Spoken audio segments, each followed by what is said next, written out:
Hola, el día de hoy vamos a hablar de disoluciones farmacéuticas, en este caso de la elaboración de un jarabe de cetiricina. El análisis está elaborado por Andrea Pérez, Alejandra Alba y mi persona María Camila Sánchez.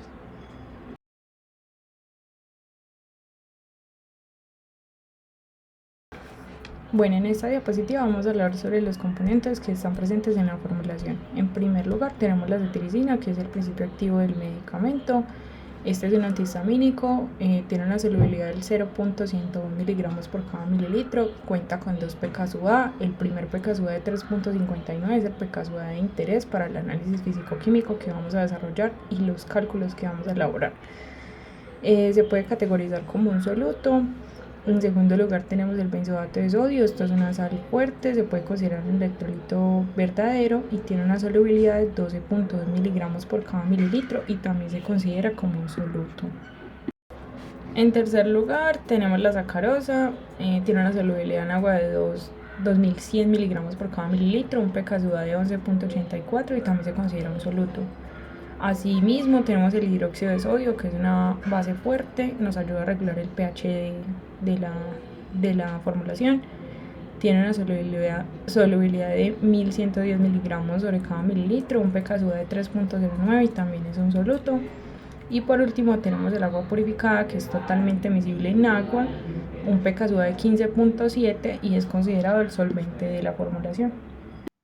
Bueno, vamos a evaluar qué le pasa a la entalpía, energía interna y entropía en el primer paso de elaboración del jarabe, donde se van a calentar 100 mililitros de agua hasta que estos alcancen los 45 grados Celsius. Bueno, como dijimos, vamos a calentar el agua, por tanto nos vamos a encontrar en un proceso no espontáneo donde se está suministrando energía en forma de calor al sistema, por tanto nuestra energía libre de Gibbs va a ser mayor a cero. Debido al aumento de la temperatura, va a haber mayor movimiento de las moléculas de agua, donde ahí va a aumentar la energía cinética y hay ganancia de entropía, por tanto nuestra delta DS va a ser menor a cero. En el caso de la entalpía, va a disminuir por la pérdida de cohesividad que experimentan las moléculas. Bueno, también incluso podemos decir que estamos en un proceso endotérmico donde el sistema recibe energía del entorno. Para el caso de la energía interna, va a ser positiva, ya que se está aplicando trabajo en forma de calor y esta magnitud va a ser positiva. Por tanto, nuestra energía interna va a ser mayor a cero. Entalpía, energía interna y entropía en el segundo paso de la elaboración del jarabe, donde se van a adicionar 60 gramos de sacarosa en 90 mililitros de agua, donde se va a mantener la agitación constante y una temperatura de 45 grados Celsius por 30 minutos. Debido al trabajo que se está generando en forma de agitación y porque se mantiene la temperatura de 45 grados Celsius, nuestra energía libre de Gibbs va a ser mayor a cero. Al agregar la sacarosa en el agua, van a predominar las interacciones soluto-solvente, donde va a haber pérdida de la entropía, entonces podemos decir que nuestro delta DS va a ser mayor a cero. Por esas interacciones soluto-solvente va a haber mayor cohesividad, por tanto nuestra entalpía va a ser mayor a cero. Incluso seguimos en un proceso endotérmico donde el sistema recibe energía del entorno. Para nuestra energía interna seguirá siendo mayor a cero, porque además de que se tiene una temperatura de 45 grados Celsius, se está suministrando trabajo en forma de agitación. Entalpía, energía interna y entropía en el tercer paso de la elaboración del jarabe, donde se va a dejar en reposo la solución acuosa hasta que se alcance la temperatura ambiente. Debido a que ya no se está suministrando trabajo del entorno hacia el sistema, nos encontramos en un proceso espontáneo donde nuestra energía libre de Gibbs va a ser menor a cero. Debido al enfriamiento, la entropía va a disminuir, ya que se va a perder ese desorden presente entre las moléculas, por tanto nuestra delta DS va a ser mayor a cero. Aquí siguen predominando las interacciones soluto-solvente, por tanto nuestra entalpía va a ser mayor a cero. Para la energía interna va a disminuir, como ya dijimos anteriormente, ya como no se está suministrando energía en forma de calor ni trabajo, entonces aquí predomina la ley cero de la termodinámica, que nos dice que cuando se tienen dos sistemas a diferentes temperaturas, estos van a alcanzar el equilibrio térmico. Bueno, ¿qué le va a pasar a la entalpía, a la entropía y a la energía interna en el paso 4 cuando adicionemos 0.10 gramos de cetiricina y agitemos hasta completar homogenización a la solución que ya tenía sacarosa y agua? Bueno, acá con esta palabra ya tenemos un punto de partida, que es que mi delta de G va a ser mayor a cero por estar frente a un proceso no espontáneo. Ya con el hecho de agregar trabajo, de adicionar trabajo en forma de agitación, ya mi delta de G va a ser mayor a cero.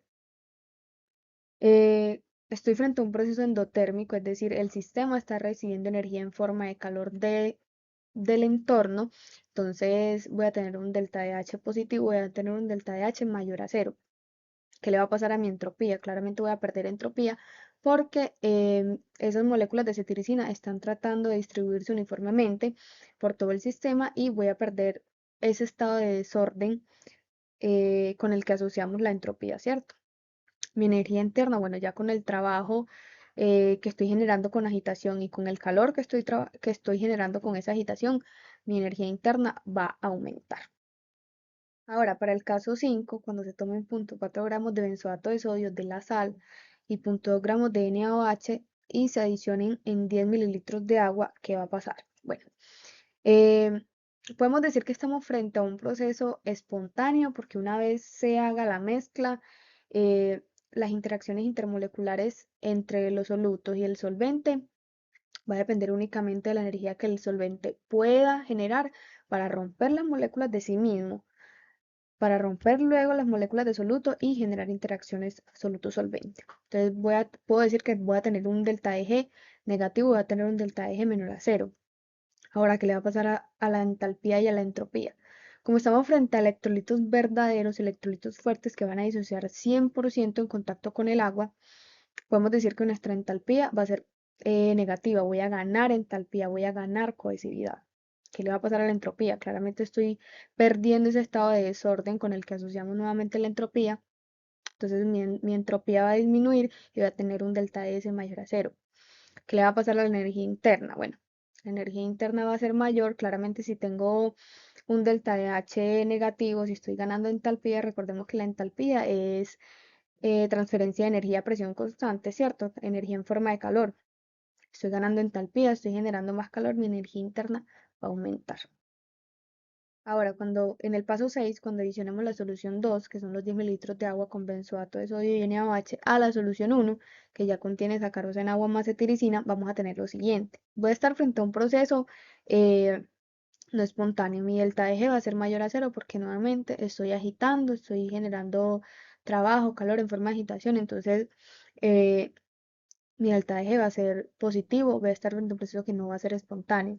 ¿Qué le va a pasar a mi entropía? Nuevamente voy a perder entropía porque está tratando de homogenizar toda la mezcla, estoy distribuyendo uniformemente todas las moléculas de todos los componentes de la mezcla en todo el solvente. Entonces voy a perder ese estado de desorden.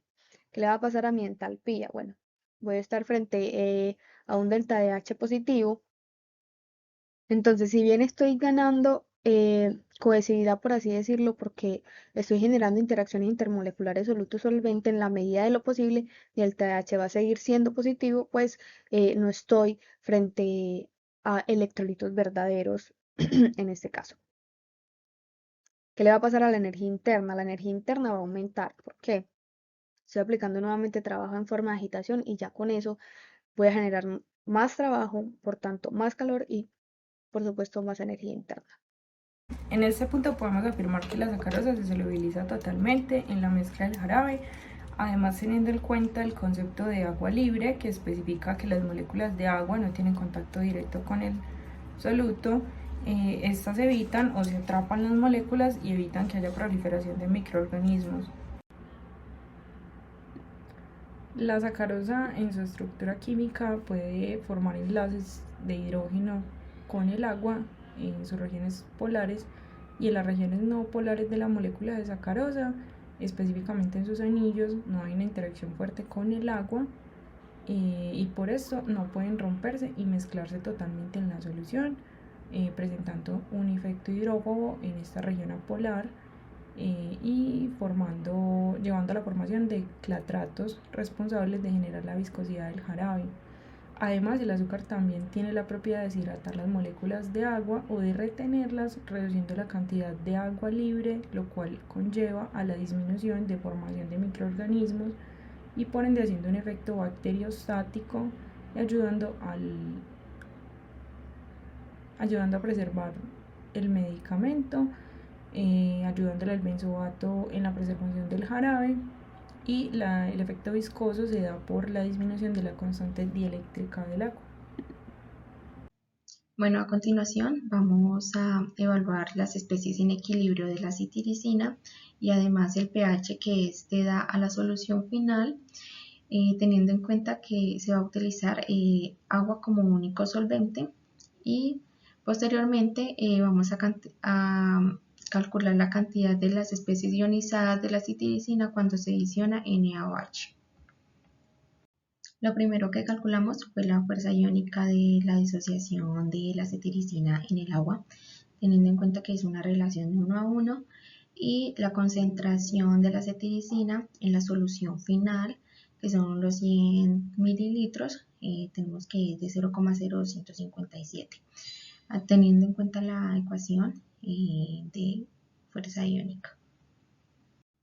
Ahora calculamos las especies en equilibrio, que es la suma de las fuerzas iónicas, teniendo o asumiendo como coeficiente de actividad 1.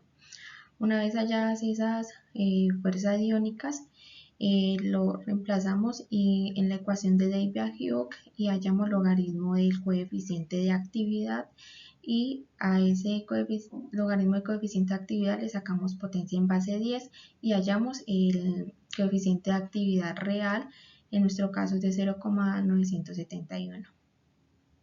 Bueno, una vez hallado ese nuevo coeficiente de actividad en el paso anterior, vamos a hallar las nuevas especies en equilibrio, así lo hacemos por iteración hasta que éstas sean constantes. Para calcular el pH que da la cetiricina al medio de la solución, tenemos en cuenta tanto como ese coeficiente como las nuevas especies en equilibrio. Entonces, en nuestro caso el pH es de 3,16. Bueno, ahora vamos a calcular las especies en equilibrio y el pH cuando se le adiciona 0,02 gramos de NaOH a la solución.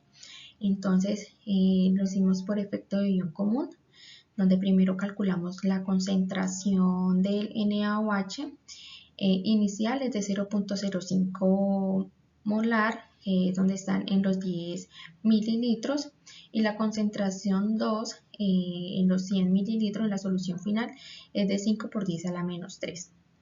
Posteriormente se calcula una nueva fuerza iónica teniendo en cuenta las especies en equilibrio del electrolito potencial, en nuestro caso la cetiricina, más las especies provenientes del electrolito fuerte, en nuestro caso es la base de NaOH.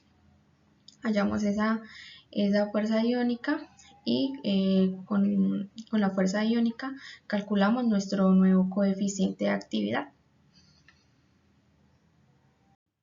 Bueno, para calcular las nuevas especies iónicas en equilibrio, que es la suma de todas las fuerzas iónicas, debemos de tener en cuenta el pKa del electrolito potencial y el nuevo gamma que lo hallamos en el paso anterior. Con estas hallamos el porcentaje de cambio que hubo de las especies en equilibrio antes de adicionar el NaOH y después de adicionar el NaOH. Y con las nuevas especies iónicas calculamos el nuevo pH, en nuestro caso es de 3,97. Análisis de los resultados obtenidos. Bueno, de la disociación de la citricina en agua, vemos que el pH es ácido, que es proveniente de los iones H3 o más que se liberan al medio por medio de las interacciones de la citricina y el agua. Cuando se adiciona el electrolito fuerte, NaOH, vemos que el pH aumenta debido a las reacciones de neutralización del ácido débil y la base fuerte.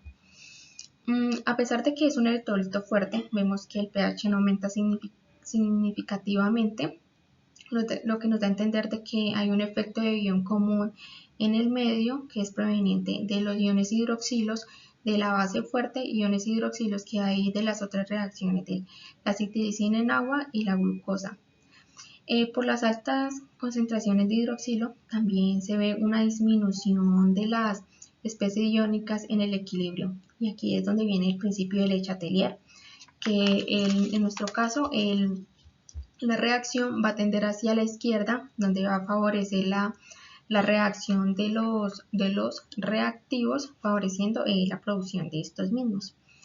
De la constante eléctrica, para que una constante eléctrica sea mayor, debe suceder de que el soluto se disuelva completamente en el solvente, es decir, si hay mayor solvente, mayor será la constante dieléctrica. En nuestro caso, la constante dieléctrica disminuye porque el sistema está en medio acuoso, por tanto el agua no tendrá contacto con el campo eléctrico, es decir, que disminuyen las uniones iónicas. Por tanto, al adicionar el NaOH, este no se disocia completamente. Por tanto, esta es otra de las razones por las que el pH no aumenta y las especies iónicas en el equilibrio disminuyen. Si esta condición se puede dar realmente en el jarabe, concluimos que sí se podría dar, ya que la concentración de NaOH que se está adicionando es muy mínima y hace que el pH no aumente. Y también viene el concepto de agua libre que se explicó anteriormente, y aquí la constante dieléctrica. Entonces, tenemos un medio viscoso, el concepto de agua libre, el agua libre es muy mínima y la constante eléctrica también es demasiado pequeña, por tanto concluimos que sí se puede dar en el jarabe. Bueno, ahora vamos a ver qué le pasa a la solución cuando agreguemos, bueno, más bien qué le pasa a la cetiricina, a las especies en el equilibrio de la cetiricina, cuando agreguemos sal a la mezcla que estamos preparando a nuestro jarabe.